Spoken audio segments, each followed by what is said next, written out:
Before we get started, YouTube analytics shows that only 40% of my viewers are subscribed to the channel. Subscribing is free and helps me out immensely, so please know it's very appreciated. I hope you enjoy the video. Alright, Wes whispered. Faculty office is down the main hall near the principal's office. Stay close and don't make too much noise. I glanced back at Tommy, who was clutching his pocket knife like a lifeline. You good? Tommy nodded, forcing a grin. Let's just get those keys and get out of here. Don't want to run into one of them again. We moved cautiously through the dimly lit halls, our eyes darting to every shadow and flickering light. The silence was oppressive, broken only by the faint sound of our breathing and the sound of our steps. As we rounded a corner, Wes held up a hand, signaling them to stop. He squinted into the darkness ahead, where the faint glow of an exit sign illuminated the door to the faculty office. There, he whispered. Wes nodded and moved forward, but just as we reached the door, the sound of something shifting echoed down the hall behind us. All three of us froze, eyes widening as we turned to look back. What was that? Tommy hissed. Probably the lurker, Wes muttered, fumbling with the office door. We've got to be quick. I tightened my grip on the wrench in my hand, my heart pounding in my chest. Just get the keys, Wes. Tommy and I'll keep watch. Guys, it's locked, he muttered, stepping back. Tommy let out a frustrated huff, gripping his pocket knife. We don't have time for this, let's break it down. Don't, Wes snapped, holding up a hand. You'll just make too much noise. Give me your knife instead. Tommy hesitated for a second, then handed it over. Wes crouched by the lock, squinting as he wedged the knife into the mechanism. Keep an eye out while I work on this, he muttered. Me and Tommy exchanged a glance, then turned our attention back down the hallway. The silence wasn't comforting. It felt alive, like it was waiting to pounce. You know how to do this, right? Tommy whispered over his shoulder, his voice laced with doubt. Sort of, Wes grunted, concentrating. Saw my brother do it once. Could be worse though, you could be the one doing it. Tommy rolled his eyes but didn't respond. His grip on the screwdriver tightened as a faint noise reached our ears. A soft scraping sound like claws on tile. Wes, I whispered urgently, hurry up. I'm going as fast as I can, Wes hissed back, frustration seeping into his voice. The scraping grew louder, followed by a low, guttural growl that sent shivers down our spines. My heart pounded as I glanced over my shoulder. A shadow moved at the far end of the hallway, tall and hunched, its uneven gait growing faster. Wes, Tommy said, his voice sharp now. With a triumphant click, the lock gave way and Wes pushed the door open. Got it, he whispered, motioning for us to get inside. But before we could even move, the lurker charged. Its claws scraped the floor as it lunged towards us. Move, Tommy barked, shoving Wes into the room. I darted in after him, slamming the door shut just as the creature's claws raked against it. The force of its attack shook the door in its frame. Block it, Wes shouted, and Tommy and I scrambled to shove a filing cabinet against the door. I heaved one side while Tommy pushed the other, the screech of metal on tile echoing in the small office. Just as the creature slammed into the door again, they managed to wedge the cabinet in place, holding it shut. The lurker howled outside, the sound guttural and furious, its claws scraping relentlessly against the wood. For a moment, the three of us stood frozen, breathing hard and staring at the door, waiting to see if it would hold. Tommy broke the silence first, his voice shaky. Please tell me it can't get in here. Wes shot him a look. You saw Greg's car. I exhaled, wiping sweat from my brow. All right, I said. Now let's find those keys first. We're gonna make it somehow. We spread out, rummaging through drawers and cabinets as the lurker continued its assault on the door. Every now and then the cabinet shifted slightly, but it held firm. After what felt like an eternity, Wes let out a triumphant whoop, holding up a ring of keys. "Got 'em," he said, grinning. "Great," Tommy muttered, "but how are we gonna—" Wes furrowed his brow, glancing at me and Tommy. "Is that—" I tilted my head, listening closely. A powerful, soulful voice echoed faintly through the halls, accompanied by the unmistakable rhythm of Jefferson Airplane's "Somebody to Love." "It's music," Tommy said, his voice low, almost disbelieving. "Where the hell is that coming from?" Wes's eyes darted to the door. "It's loud," he muttered. As if on cue, the scraping at the door ceased. The lurker let out a sharp, guttural snarl, and we heard its heavy footsteps retreating down the hall, the sound fading as the music swelled. My grip on the wrench tightened as I exchanged a look with the others. "Whatever that is, it distracted it. We can't waste this chance." They nodded in unison, our fear temporarily overridden by determination. Wes cracked open the door just enough to peek outside.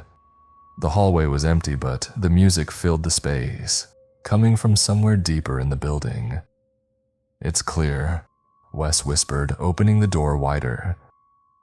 The three of us slipped out into the hall, moving swiftly but cautiously. The glow of flickering overhead lights made every shadow seem alive. The music grew louder as we approached the exit, the lyrics almost surreal in our clarity. "Don't you want somebody to love?" Tommy muttered under his breath. "What kind of psycho is playing this right now?" I shook my head. "No idea, but whoever it is, they might have just saved our asses." Just as we reached the main entrance, we stopped short. A figure stood in the middle of the hallway, leaning casually against the wall. The acrid scent of cigarette smoke wafted towards us as the man exhaled a cloud of smoke, the glowing cherry of his cigarette briefly illuminating his weathered face. Slung casually over his shoulder was a shotgun, its barrel gleaming faintly under the dim lights. "Well, what do we have here?" the man drawled, his voice raspy but calm. He took another drag of his cigarette, his eyes narrowing at us. "You boys got a death wish, or are you just stupid?"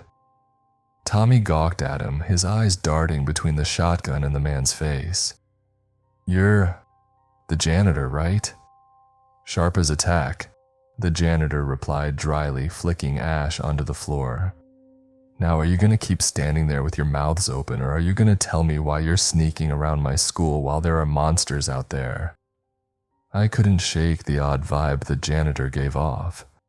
There was something too relaxed about his posture, like he wasn't fazed by this whole situation. It didn't add up. "We're trying to get out of here," I said cautiously. "Our car's totaled and we're heading for the bus outside." "The music. Was that you?" The janitor smirked, a faint glint of amusement in his eyes. "Guilty as charged. Got a little creative with the PA system to draw those freaks away. Worked better than I thought." He lowered the shotgun from his shoulder, gripping it with both hands. "Now I'm guessing you're not the only ones here. Where's the rest of your group?" Wes stepped forward. "Yeah, we were just getting the keys." The janitor smirked. "Figures. Only reason anyone'd stick around this mess." I couldn't hold back anymore. I stepped closer, my voice low.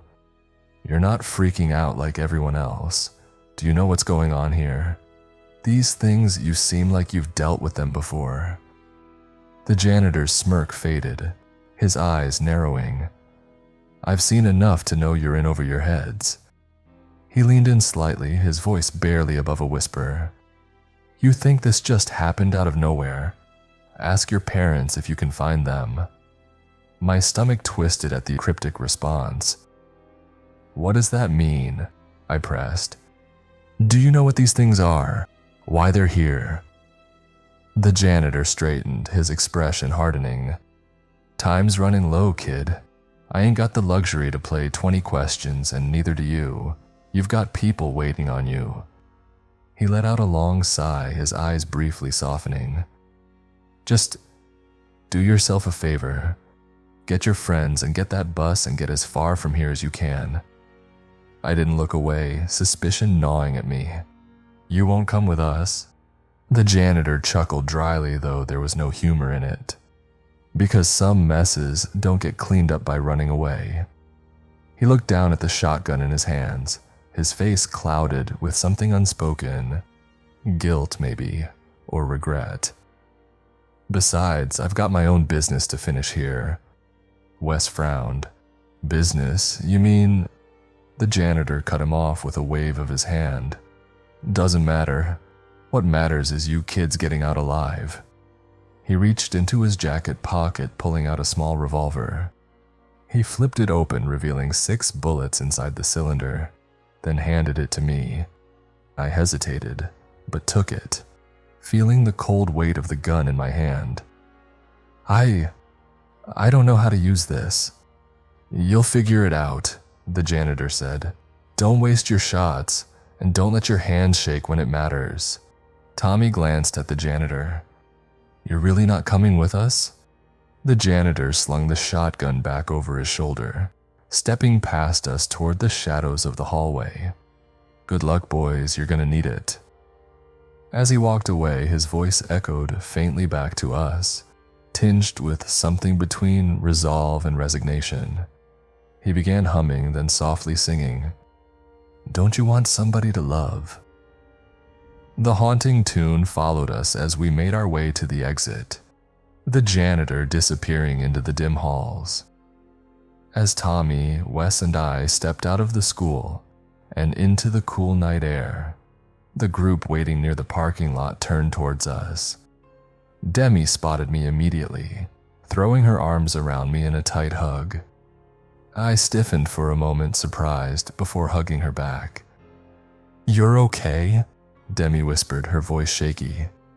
I thought something happened." "We're fine," I reassured her, pulling back slightly. "I told you we'd be fine." Greg leaned against the wreckage of his car, letting out a low whistle. "Glad you made it." For a second there, I thought. "A bit of trouble," Wes muttered, holding up the keys. "But we got what we came for." "Yeah," Tommy added, his tone more serious. "And we ran into someone." Demi stepped back, looking up at me. "Who?" "The janitor," I replied, glancing at the others. "He's still inside, armed and prepared, like he knew something about what's happening." Claire crossed her arms, her eyes narrowing. "What do you mean, knew something?" "He wasn't surprised," I said. "Not about the lurkers or anything. When I asked him what he knew, he told me, we should ask our parents." A heavy silence settled over the group, broken only by the faint rustling of wind through the trees. The weight of my words seemed to sink into each of them. Claire's face twisted into a grimace. "Our parents?" "Yeah," Tommy chimed in, rubbing the back of his neck. It wasn't like he was guessing. He said it like a fact, like they'd know exactly what's going on. "And none of us have been able to reach them," Claire pointed out, her voice tightening. "Think about it.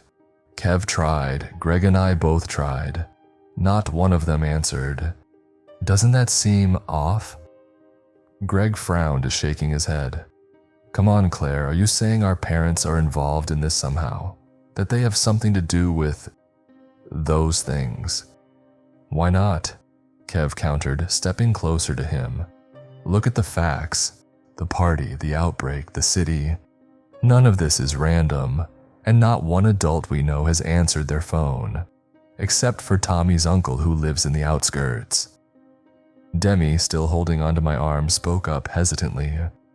"But my parents? Your parents? Why would they?" She trailed off, her voice faltering. "I don't know," Claire admitted. "But maybe they're connected somehow. Maybe they didn't cause this, but maybe they knew it could happen. Even if they knew something, Wes interjected, his tone measured. How does that explain what's happening now? How does that lead to these creatures? Claire shrugged, frustration evident in her voice. I don't know, Wes, but we've got nothing else to go on. I looked down at the revolver tucked into my waistband, the janitor's parting gift still heavy in my hand. It doesn't matter what he meant. If our parents are involved, or if they know anything, we need to find them. We start with checking our houses. And what if the lurkers show up again? Demi asked, her voice uneasy. My jaw tightened as I looked at the group. Then we have to fight them off, just like we did in the school. Sounds like a suicide mission, Kev muttered, but there was no real bite in his voice. Tommy clapped Kev on the shoulder. That's why we stick together. No one's going down on their own. Demi squeezed my arm. Just don't do anything stupid, okay? I won't, I promised, looking her in the eye. We'll figure this out, all of it. Greg glanced at the others, his expression resolute. Let's hope we're not too late. With a nod, we began to make our way towards the bus, our steps heavy with determination and dread. We all piled into the school bus, the metallic clang of the door shutting behind us, reverberating through the silent parking lot. Greg climbed into the driver's seat, holding the key like it was a ticket to salvation. He slid it into the ignition, twisting it with a sharp click. The engine roared to life, rumbling beneath our feet. Yes, Greg whooped, pumping his fist. We all joined in with a mix of cheers and relieved laughter, the tension in the air loosening slightly. All right, driver, Tommy said, leaning against the back of Greg's seat. Let's get out of here. First stop, Kev's house. Kev lives closest, right? Wes asked, settling into a seat near the front. Kev nodded, still catching his breath as he flopped into a seat. Yeah, not far. Left on Harbor Avenue, then about 5 blocks. My street's Elmwood. Demi sat down next to me, her hands gripping the edge of the seat as she glanced out the window at the empty schoolyard. Do you think it's going to be like this everywhere? Empty? Probably, Claire said, sitting across the aisle. Destroyed. Let's hope not. As Greg carefully maneuvered the bus out of the parking lot and onto the main road, the city unfolded around us in eerie stillness. Once busy intersections were strewn with overturned trash bins, shattered glass glinting in the faint glow of streetlights. Cars sat abandoned, some with their doors hanging open like silent warnings. The faint scent of smoke lingered in the air, and shadows seemed to move in the periphery of our vision. This is unreal, Tommy muttered, his eyes scanning the streets as he leaned against a window. It's like a ghost town. Yeah, Kev added, but a ghost town with bite marks. Greg huffed a laugh as he made a sharp turn. That's a terrible tagline, dude. Don't put that on a postcard. Oh, I'm sorry, Kev shot back. Didn't realize we were auditioning for the city's tourism board. Thought we were running for our lives. Focus, guys, Wes said from his seat. We're literally driving through the apocalypse and you're arguing about slogans. Hey, Tommy said, grinning slightly. If we're going out, we might as well keep it entertaining. You know, lighten the mood. Lighten the mood? Claire raised an eyebrow. We've got a bus, lurkers hunting us, and a whole lot of questions. Not exactly a comedy show. Do you guys ever take anything serious? Sounds like a bad action movie, I muttered, though a faint smile tugged at the corner of my lips. Demi elbowed me lightly. It's not funny. I know, I replied, my tone softening. But maybe Tommy's got a point. A little laughter might keep us sane. The bus hit a pothole, jolting everyone slightly. Greg winced. Sorry, this thing drives like a tank, and it's not exactly an off-roader. Yeah, well, just don't total it like you did your last car, Kev quipped, earning a chorus of groans and a muttered too soon from Greg. We lapsed into silence again as we drove down Elmwood, the houses looming ahead. Most of them were dark, the occasional flicker of a porch light the only sign of life. When Greg finally slowed the bus in front of Kev's house, the group leaned forward, peering out the windows. Kev stared at his house for a moment, his expression unreadable. The small two-story home looked mostly intact, though one of the windows was shattered, and the front yard was littered with debris. Looks quiet, Greg said, killing the engine. Too quiet, Tommy muttered, his hand instinctively going to the pocket where he kept his knife. I stood near the front of the bus, my hand resting on the door handle as I addressed the group. Kev, Tommy, and I will check the house. The rest of you stay here and keep watch. Greg, still gripping the steering wheel even though the bus was off, nodded. If anything happens, I'll honk the horn. Don't take too long. Demi shot me a worried look. Be careful, okay? I gave her a small, reassuring smile. We will, just stay put. With that, I stepped out of the bus, Tommy and Kev following close behind. The three of us approached Kev's house cautiously, our footsteps crunching on the debris-strewn driveway. Kev glanced nervously at the windows as we reached the front door. Do you have a key? I asked. Kev nodded, pulling it from his pocket and unlocking the door. The hinges creaked as we stepped inside, the faint smell of dust and something metallic lingering in the air. Mom, Dad, Kev called out, his voice echoing slightly in the quiet house. There was no reply. We moved through the hallway, our shoes scuffing against the wooden floor. Kev led us into the kitchen where the faint hum of the refrigerator was the only sound. On the table, a folded piece of paper caught Kev's eye. He picked it up and unfolded it, frowning as he read aloud. Kev, your dad and I went to dance class. Leftovers are in the fridge. Be safe. Love, Mom. Dance class, Kev said, his brow furrowing. That's weird. My parents don't dance, like, ever. We exchanged a glance as Tommy walked over to the fridge. And they lied about the leftovers, Tommy said as he opened the fridge. Kev ran a hand through his hair, his confusion deepening. This doesn't make any sense. My mom doesn't leave notes. She usually just shoots me a text or calls me up. My expression darkened. Do you think... I hesitated, then sighed. Look, I know you don't want to hear this, but what if our parents do know something about what's going on? What if they're really involved somehow? Kev shook his head, his voice rising slightly. No way. My parents wouldn't lie to me like this. Maybe they're just trying something new. It's possible, right? Kev, Tommy said, shutting the fridge. They left you a note about leftovers that don't exist. That's not just something new. Something's off. I sighed. I'm not saying they're responsible, but whatever's going on, they might know more than they're letting on.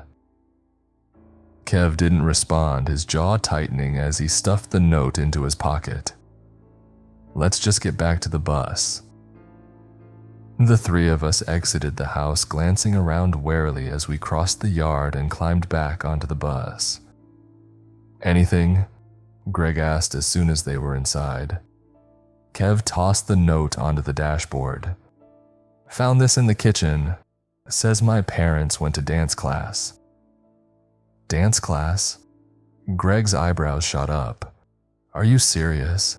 My parents told me the same thing before they left. They said it was something new they were trying out. Everyone fell silent, the weight of the revelation settling over them. Demi, sitting close to Danny, leaned forward, her expression troubled. That's not just a coincidence. Wes crossed his arms. So what? All of our parents suddenly decided to take up dancing on the same night. During this chaos. Sounds fishy. Claire nodded slowly, and it explains why none of us could get a hold of them after everything started. Kev leaned back in his seat, his arms crossed. The only adult we reached was T's uncle. I looked at the group. We need answers. Let's check out one more house before heading to Tommy's uncle. Maybe someone else's place will give us more clues. The others exchanged glances, then nodded in agreement. As Greg restarted the bus, the eerie silence of the city surrounded us once more, leaving us with more questions than answers. The bus rumbled down the cracked streets, the only sound breaking the tense silence apart from the occasional creak of its frame. Everyone was on edge, scanning the empty cityscape for any sign of danger. Greg kept his hands firm on the wheel, navigating cautiously. Claire's house is just a couple more blocks, Wes said, pointing ahead. Demi leaned forward. I just hope we... Stop the bus, I cut in. Greg frowned. What? Why? What do you see? Just stop the damn bus, I snapped, already rising from my seat. Greg hit the brakes and the bus came to a screeching halt. The group lurched forward slightly and everyone turned to me confused. What's going on? Claire asked. I didn't answer. I was already at the door, wrench in one hand and revolver in the other. Without hesitation, I threw the door open and bolted down the street. Greg, Kev, and Tommy rushing after me. You idiot, Greg shouted under his breath as he ran. The house ahead came into view as we rounded the corner, and the sight explained everything. 3 lurkers, their towering, animalistic forms illuminated faintly by the streetlights, prowled around a small house. Their claws scraped against the siding and their yellow eyes glowed menacingly. Ashley's house. I didn't pause. I ran straight for them, shouting at the top of my lungs to draw their attention. Hey, over here, you freaks! The lurkers snapped their heads toward me in unison, their glowing eyes narrowing. The first one let out a guttural snarl and charged towards me, its claws digging into the pavement with each loping step. Casey! Tommy yelled, sprinting after me. Greg and Kev followed, both gripping their weapons tightly. I raised the revolver, my hand trembling slightly as I fired. The shot rang out, echoing through the street. The bullet struck the charging lurker in the shoulder, causing it to stagger and roar in pain, but it didn't stop. I sidestepped at the last moment, swinging the wrench at its side with all my strength. The impact was solid, and the creature stumbled further, but it quickly turned to face me again. Tommy, left! Greg shouted, charging at the second lurker as it broke off to flank me. He swung his baseball bat at its legs, the impact making a sickening crunch, but the creature retaliated with a wild swipe of its claws. Greg barely dodged, stumbling back. Kev joined Tommy in facing the third lurker, which was slower but no less dangerous. It reared back, its claws ready to strike. Stick and move, Tommy yelled, jabbing with his screwdriver while Kev swung his wrench in a wide arc. The teamwork forced the creature to retreat a few steps, snarling in frustration. I managed to put some distance between myself and the first lurker. I aimed again and fired another shot, this time hitting it squarely in the chest. The lurker let out a pained howl but continued its relentless pursuit. I swung my wrench again, connecting with its jaw, and finally the creature collapsed. Tommy and Kev worked in tandem to take down the second lurker.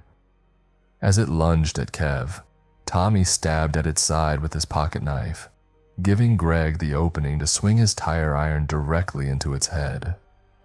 The impact cracked loudly and the creature fell to the ground, motionless. We all managed to outmaneuver the final weakened lurker, taking turns landing blows until it too collapsed with a final wheeze. The street fell silent except for our heavy breathing. "Casey!" A voice called from the house. Everyone turned to see Ashley poking her head out of an upstairs window. Her wide eyes met Danny's, and a mix of relief and shock crossed her face. "Ashley," I called back, lowering my weapons. "Are you okay? Is anyone else with you?" "No, I'm alone," she replied, her voice trembling. What are you doing here? What's going on?" I took a step closer, my heart racing, but Tommy grabbed my arm. "We need to get her out of there. Now's not the time for a reunion speech." I nodded. "We're getting you out, Ashley. Stay there." Ashley gave a small nod and disappeared back into the house. Greg clapped a hand on my shoulder. "You're lucky we're as crazy as you are, man." I smirked faintly, though my hand still shook. "Thanks, guys. I'll go get her and then we leave before more of them show up." My heart pounded as I stepped through the front door of Ashley's house, my wrench gripped tightly in my hand. The interior was eerily quiet, save for the faint creaks of the house settling. "Ashley," I called out. Footsteps thundered down the stairs, and then she was there. Ashley, alive and whole. Relief flooded me as she ran into my arms in a tight hug. I dropped my wrench and hugged her back just as fiercely, burying my face in her shoulder. "Are you okay?" I asked. "I'm fine," she assured me, her wide eyes scanning my face. "But, Casey, what's going on? What are those things? Why are you even here?" "We don't have time to explain everything right now," I said, taking her hand. "We need to get you out of here, come on." She nodded and we made our way outside where my friends waited. Tommy raised an eyebrow at me, smirking faintly. "The knight in shining armor." "Not the time, T," I muttered. As we all started heading back to the bus, Ashley began explaining what had happened. "I've been here all night," she said. "I was grounded for sneaking out to meet a friend, so my dad said I wasn't allowed to leave the house. He got a call from the mayor and left in a hurry. I haven't seen him since." "Your dad's the sheriff, right?" Greg asked. Ashley nodded. "Yeah, he said it was an emergency, but he didn't tell me what it was about." "That tracks," I muttered. "More secrets."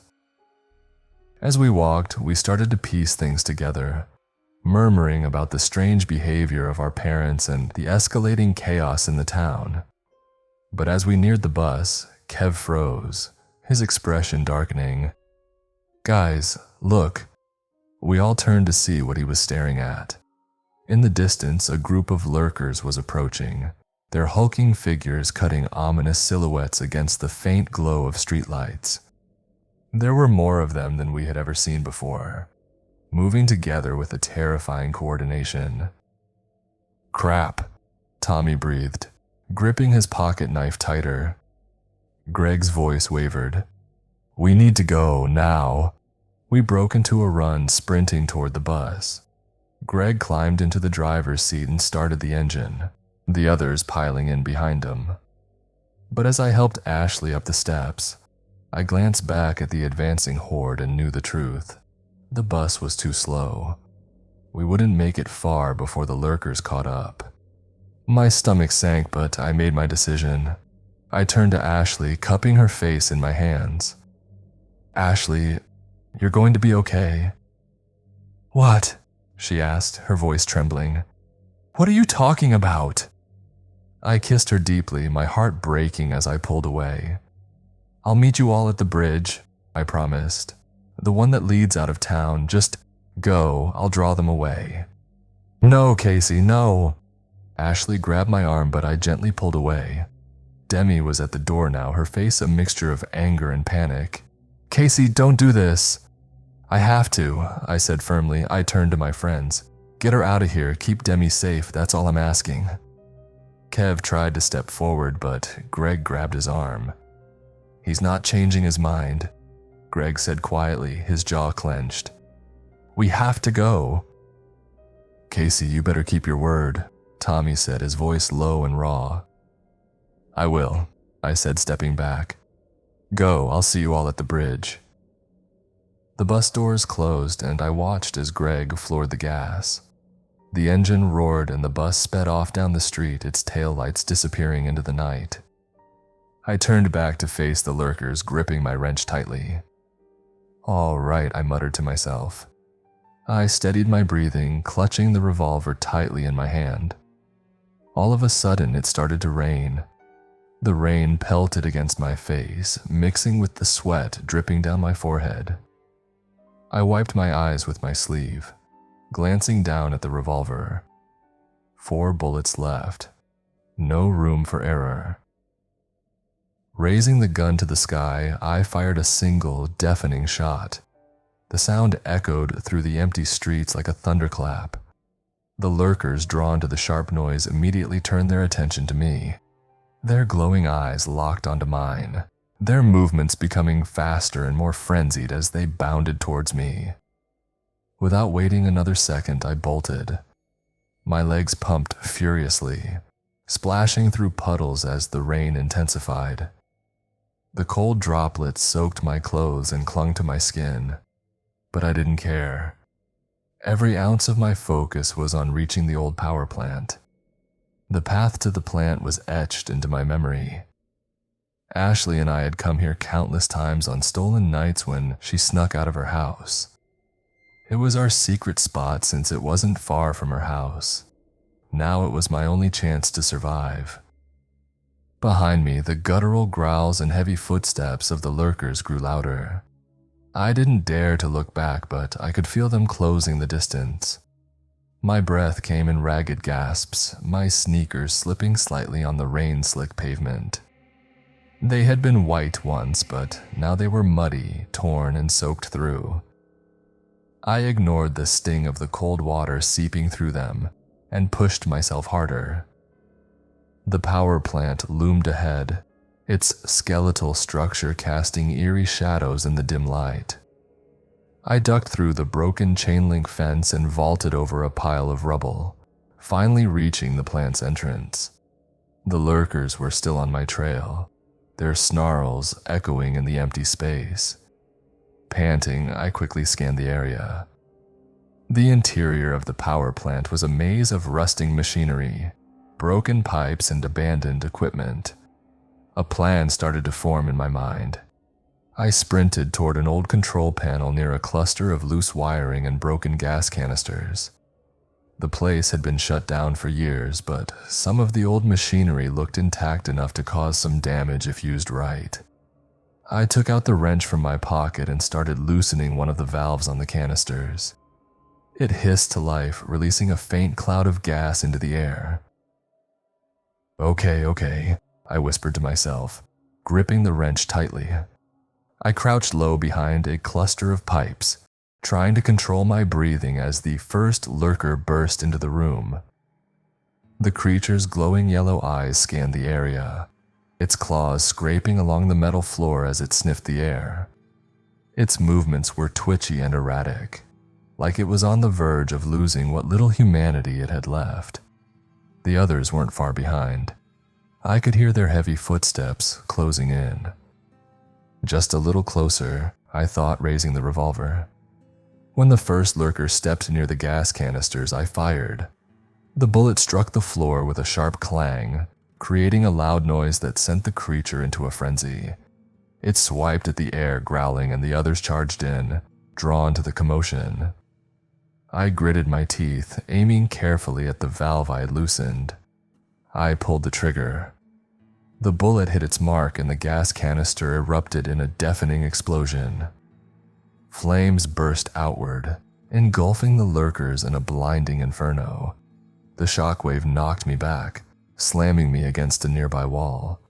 Groaning, I pushed myself up, coughing as smoke filled the air. The lurkers were still moving, their charred bodies thrashing wildly, but the explosion had slowed them down significantly. One collapsed, writhing on the floor before going still. Another stumbled, its movements jerky and disoriented. I didn't waste any time. I sprinted toward the exit, weaving through the chaos. I had one bullet left and a slim chance of making it out alive, but I wasn't about to give up. The rain greeted me as I emerged from the power plant, the cool droplets washing away the grime and sweat from my face. I glanced back just once, seeing the flickering flames inside the building and the shadows of the remaining lurkers struggling to escape. "See you at the bridge," I muttered to myself, gripping the wrench and revolver tightly as I disappeared into the rain-soaked streets.